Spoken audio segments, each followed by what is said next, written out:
Campeones, campeonas, bienvenidos a un nuevo episodio, nuevo video de Sideline. El día de hoy vamos a estar hablando de unos consejos que a mí me hubiese gustado, que me hubieran dado o que me hubiese gustado entender cuando tenía 15 años, porque eso me hubiera ahorrado un montón de tiempo realmente, me hubiera ahorrado lesiones y me hubiera ahorrado más que todo frustraciones que bueno, tuve que ir solventando con el tiempo. Pero bueno, aquí estamos en racha, seguimos con otro episodio, vamos bien, no hemos fallado. En el 20 empezamos a traer NBAs. Ojalá. Esto es Sideline, el lugar donde simplemente disfrutamos hablar de básquet en español. Bienvenidos a Sideline. Por Swish Basketball. Ahora sí, antes de que comencemos y que te entremos de una vez a hablar de estos 5 consejos, mira, mi abuelo me decía que habían 2 formas de aprender. La primera era por la experiencia de los demás y la segunda a los totazos. Entonces, tú puedes decidir de qué manera quieres aprender. Yo hoy te quiero contar 5 cosas que de verdad a mí me hubieran ahorrado un montón de tiempo y que me tardó mucho tiempo aprenderlas.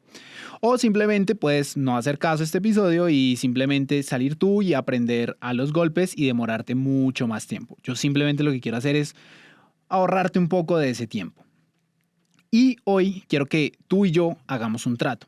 Lo que vamos a hacer hoy es sencillo. Si este episodio te aporta valor, si realmente tú sientes que aprendes algo de este episodio, te quedas con al menos un consejo que tú dices, este sí o sí me va a servir un montón, entonces cuando se acaba el video, tú vas a hacer 2 cosas. La primera, si no te has suscrito, te vas a suscribir al canal. ¿Por qué? Porque ya te aporté valor, entonces tú te vas a suscribir. Y segundo, vas a compartir este episodio en tu cuenta de Instagram y nos vas a etiquetar. Sencillo, eso es todo. Pero vas a hacerlo al final para que no te pierdas el episodio. Entonces, si te aportamos valor, si tú aprendes un montón, ya sabes lo que tienes que hacer, solo 2 pasos al final del episodio. Pero ahora sí, metámonos en el meollo del asunto. Vamos a hablar de estos 5 consejos y el primero tiene que ver con tu cuerpo. Y es, tienes que prepararte como atleta y no como un fisicoculturista. Mira, cuando yo empecé a entrenar pesas, cuando yo empecé a trabajar mi cuerpo, lo empecé a hacer claramente porque los entrenadores me decían que yo era muy flaco y es que realmente era muy flaco. Voy a ver si pongo una foto mía flaco y una foto mía ahora. Y me decían que tenía que trabajar mi cuerpo, pero yo no entendía cómo era trabajar mi cuerpo, qué quería decir precisamente eso. Así que simplemente fui al gimnasio. Pues pagué el gimnasio, empecé a entrenar y le preguntaba al del gimnasio pues qué era lo que tenía que hacer y adivina qué pasó, pues él me dio una rutina estándar, me enseñó a hacer pesas, básicamente sí me ayudó a trabajar en mi técnica, empecé a alzar y ya. Pero todo era enfocado hacia la hipertrofia. Por alguna razón los entrenadores de gimnasio piensan que todo el mundo quiere ser el próximo Según y no es así. Entonces, una cosa que me afectó mucho es que con el tiempo yo empecé como a sentir que era más lento, que en lugar de mejorar como que me estancaba, como que ya no corría igual, ya no saltaba igual, ya no lanzaba igual, el tiro era lento, era incómodo y no sabía realmente qué era lo que pasaba. Así que pues me puse a investigar qué me estaba pasando, empecé a preguntarle como a varios entrenadores y por allá alguno me dijo, lo que pasa es que usted está haciendo gimnasio para un objetivo diferente del que debería estar haciendo gimnasio. Y ese fue como el primer clic que yo sentí o que yo viví porque dije como, ¿cómo así? Es que hay 2 formas de prepararse, hay diferentes formas de hacer gimnasio. Y seguí investigando, seguí averiguando y efectivamente entendí que habían 2 formas de prepararse. Una para la hipertrofia y otra como un atleta. Puedo estar equivocado, puedo estar diciendo una barrabasada para un entrenador que sepa todos los conceptos, pero yo lo entendía así, lo entendía de 2 maneras. Y entendí que debía prepararme, era más como un atleta. Cuando empecé a averiguar más sobre eso, encontré la pliometría. Y ahí me fui al otro extremo. Entonces hacía mucha pliometría. ¿Qué pasa? Cuando uno hace pliometría y no está preparado, aparecen las lesiones. Entonces, recuerdo que había un programa que yo creo que todavía se lo pueden encontrar que se llama Air Alert. Y yo hacía ese programa. Y empezaba la primera semana y todo bien. Y la segunda semana algo pasaba. Se me iba un tobillo, me empezaba a doler la rodilla, sentía tirones en las piernas, no entendía qué pasaba. Y ahí volví a averiguar qué era lo que estaba pasando y descubrí efectivamente que lo que pasaba era que yo no estaba preparado para empezar a hacer trabajo pliométrico. Mi cuerpo no estaba listo, mis articulaciones no estaban listas, no tenía la fuerza suficiente para empezar a hacerlo. Y pues lastimosamente eso me demoró muchísimo porque cada vez que yo avanzaba 2 semanas, a la segunda semana tobillo. Me tocaba parar otras 2 semanas, ahí llevo un mes. Y volvía y empezaba y entonces decía, vamos a hacerlo otra vez. Y volví a arrancar 2, 3 semanas otra vez, lesión, otra vez, 2, 3 semanas quieto. Entonces eso lo que hizo fue realmente retrasar pues cualquier avance físico que yo pudiera tener. Así que lo que te quiero decir en este punto es, tú necesitas buscar un entrenador, un preparador físico que te pueda guiar de acuerdo a las necesidades que tiene el deporte. Alguien que realmente entienda lo que se necesita para jugar al baloncesto. El baloncesto necesita un trabajo muy específico, necesita que seas un atleta completamente, no necesita que seas un físico-culturista. Es por eso que hoy en día tú ves y los jugadores ya no son tan anchos, ya no son tan fuertes, ya no son tan marcados, pero sí son supremamente móviles. Y eso es porque el deporte hoy en día lo requiere que tú seas capaz de cambiar de dirección, de redirigir la fuerza cuando estás corriendo para ir hacia arriba, para ir hacia un lado, para hacer un bloqueo, para pararte en una defensa, etc. Entonces, quiero decirte algo y es, mira, la guía correcta te va a ahorrar un montón de tiempo y más importante, te va a ahorrar un montón de lesiones. El segundo punto también tiene que ver con el entrenamiento y es que la calidad de los entrenamientos es mucho mejor que la cantidad de tiempo en los entrenamientos. Mira, cuando a mí me sacaron de una selección Bogotá, fue cuando yo realmente empecé a interesarme por ser mejor jugador. Pero cuando me sacan, el feedback que me dan es supremamente básico. O sea, no recibo un buen feedback del entrenador y yo sé que eso hoy en día hay muchos entrenadores que lo cambian, que le hacen buen feedback a sus jugadores, pero en ese momento a mí no me tocó un buen feedback. Simplemente fue como un, bueno, gracias, hasta luego, chao. Y yo quedé como, bueno, pero ¿qué pasó? O sea, explíquenme al menos en qué estoy fallando, cómo puedo mejorar, cómo puedo el otro año volverlo a intentar. Y lo único que me dijeron es como, no, pues sí, tiene que lanzar más. Y yo, bueno, gracias. Entonces imagínese este escenario. Un pelado de 14, 15 años que simplemente le dicen salga a lanzar más, pues él ¿qué hace? Coge su balón y sale a lanzar.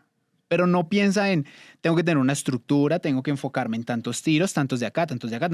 No, simplemente yo pues salía a lanzar, trataba de replicar como ejercicios que hacíamos cuando estábamos entrenando con el equipo, pero claramente eso no es lo mismo porque los ejercicios hechos para los entrenamientos grupales no son hechos para los entrenamientos individuales en su gran mayoría. Cuando uno entrena solo, tiene que trabajar con ejercicios que estén hechos para eso, y cuando uno entrena con equipo, tiene que hacer ejercicios para el equipo. Entonces yo salía, intentaba replicar el ejercicio, no podía, claramente no me iba bien, me tomaba muchísimo trabajo anotar, más porque tenía en mi cabeza los números de anotar cómo se anotaba en grupo y bueno, eso al final no me dejaba realmente trabajar en mi juego como debía. Así que empecé a averiguar, empecé a encontrar como clínicas de entrenadores FIBAs, así como mal grabadas y con subtítulos para poder entender qué era lo que estaban diciendo. Y bueno, cogía como esos ejercicios lo que podía y iba a la cancha y trataba de hacerlos, trataba de replicarlos y me gastaba un montón de tiempo y no veía realmente que eso se transfiriera al juego.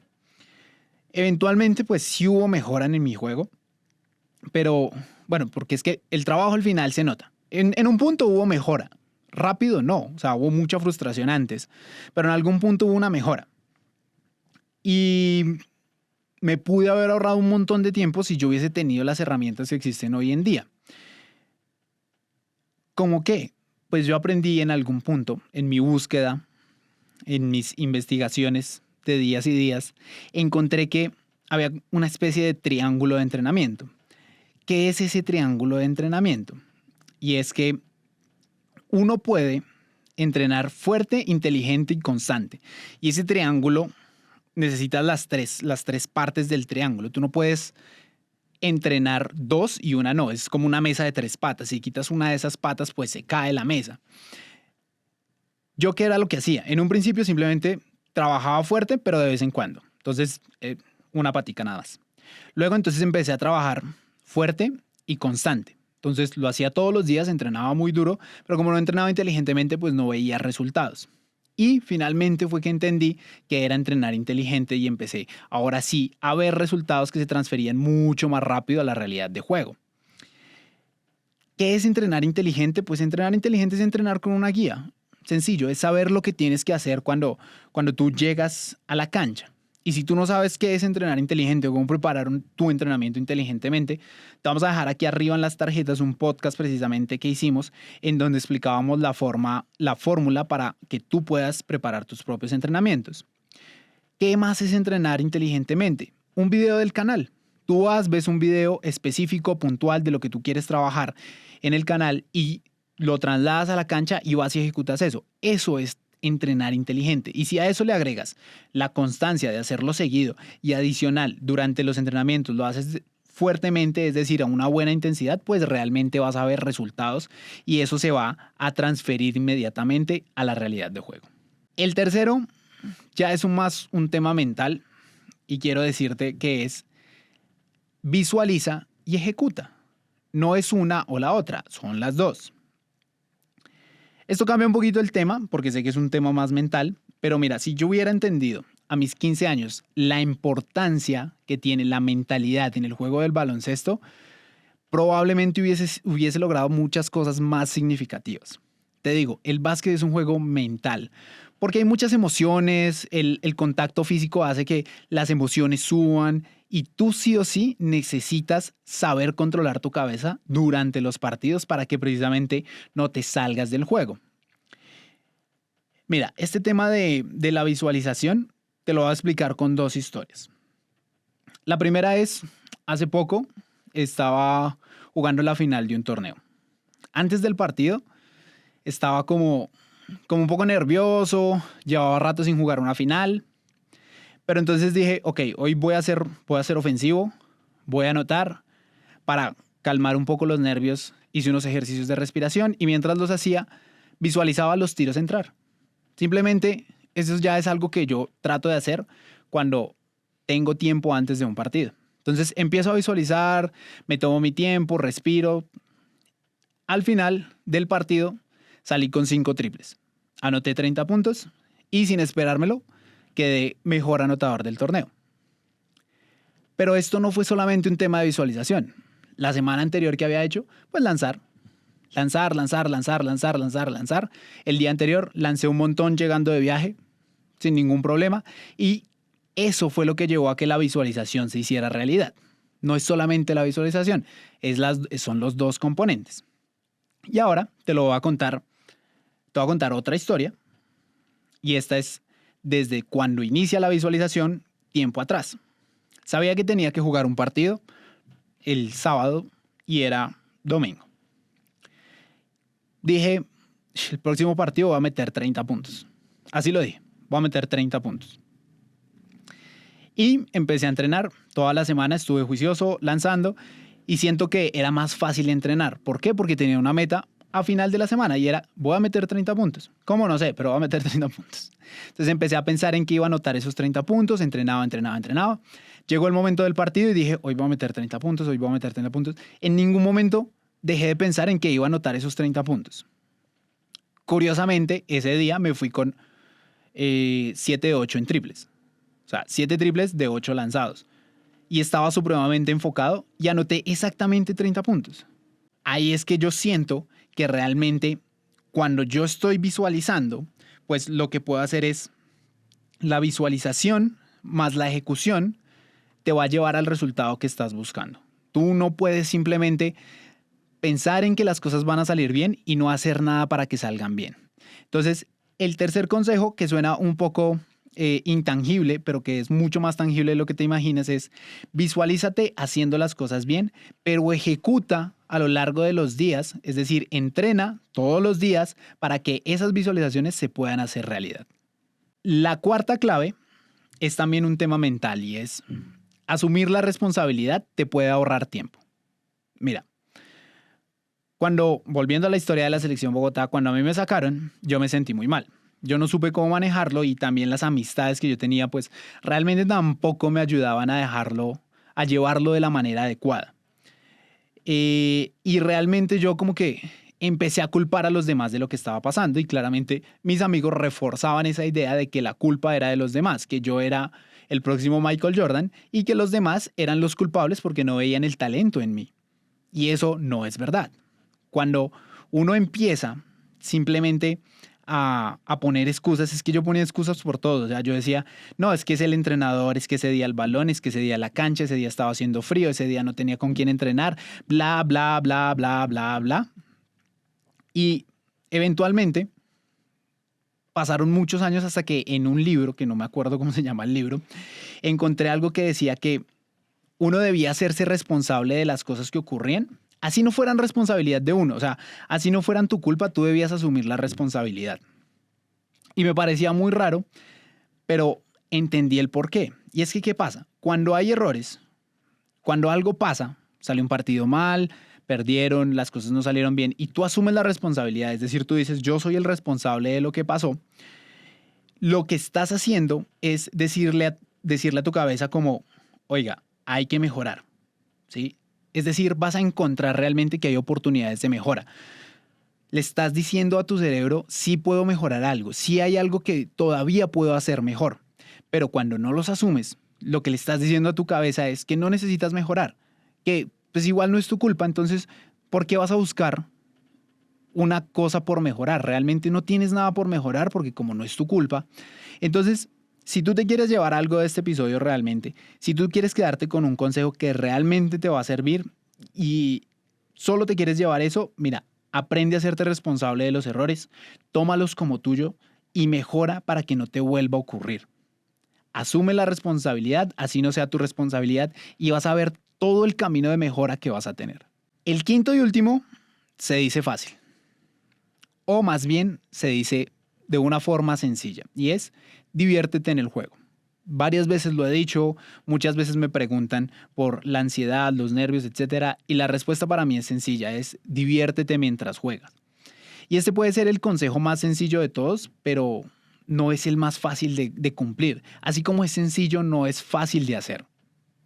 Mira, todos los demás consejos que te di son muy logrables y probablemente muy accionables rápidamente, pero este requiere mucho de que tú estés supremamente concentrado en lo que realmente disfrutas del juego.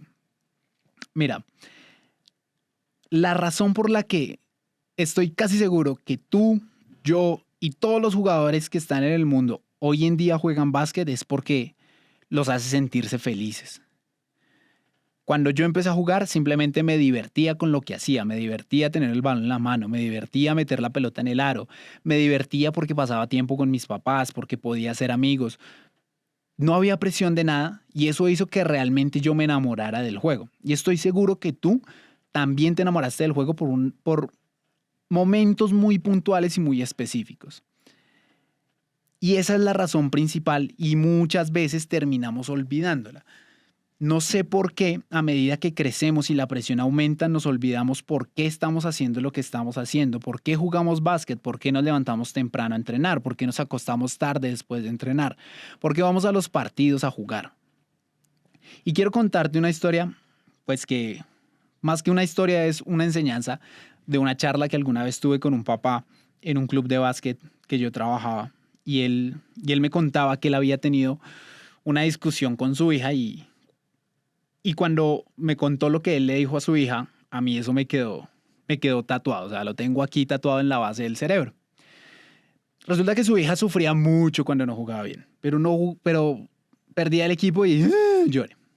Cometía errores, lloré. Y mejor dicho, cada partido al final era María Magdalena. Llore, llore, llore, llore, y triste y brava, etc. Y entonces, un día acabándose un partido, pues otra vez la misma historia, no jugó bien, se puso a llorar, bla, bla, bla.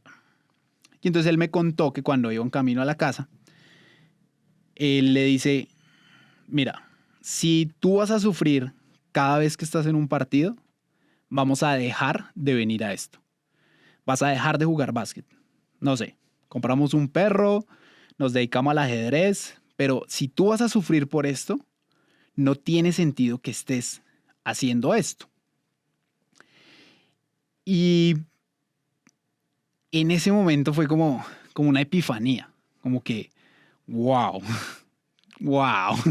Y te voy a decir por qué, porque la enseñanza de esa historia es que si tú no eres feliz con lo que estás haciendo, tal vez no deberías seguirlo haciendo, porque si te hace sufrir, ¿para qué sigues intentándolo? O sea, si al final el objetivo real es ser feliz, ¿por qué cuando no eres feliz lo sigues intentando? Ya no vas a disfrutar el juego, te lo aseguro. Y mira, yo cuando me río, cuando paso un rato agradable dentro del juego, cuando yo siento al final del juego que estoy feliz, probablemente haya sido un gran partido. O sea, haya jugado bien independientemente del resultado.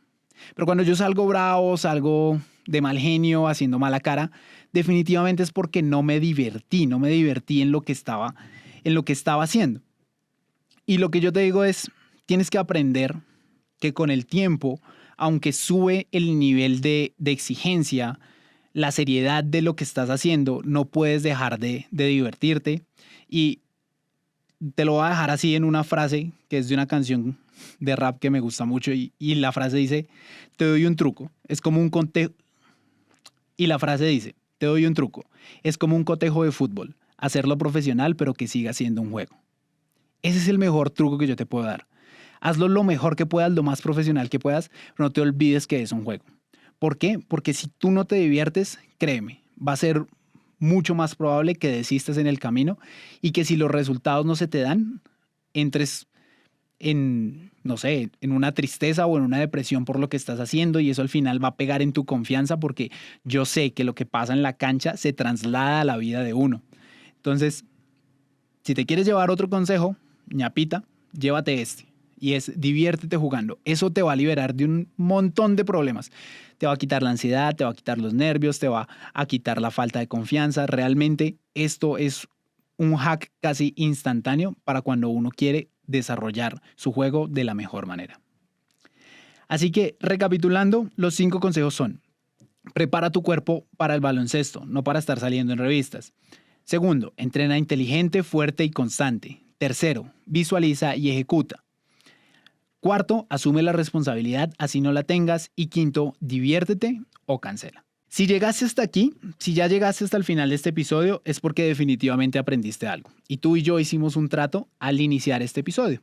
Así que por favor no te olvides de que si no te has suscrito, te suscribas al canal. Y segundo, que por favor compartas este episodio en tu Instagram y nos etiquetes.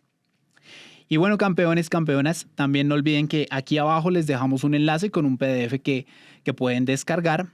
Y ya saben que nos vemos la próxima semana con un nuevo video o con un nuevo episodio de Swish Basketball. Vamos.